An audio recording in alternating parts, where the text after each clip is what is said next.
Božićno vrijeme nas poziva na radost iščekivanja Gospodina, ali i radost njegova dolaska.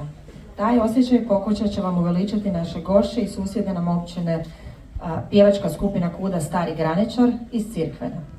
Predstavit će nam se sljedećim pjesmama: U to vrijeme godišta, Svi na zemlji i Tiha noć. Pozdravimo ih pjesmom.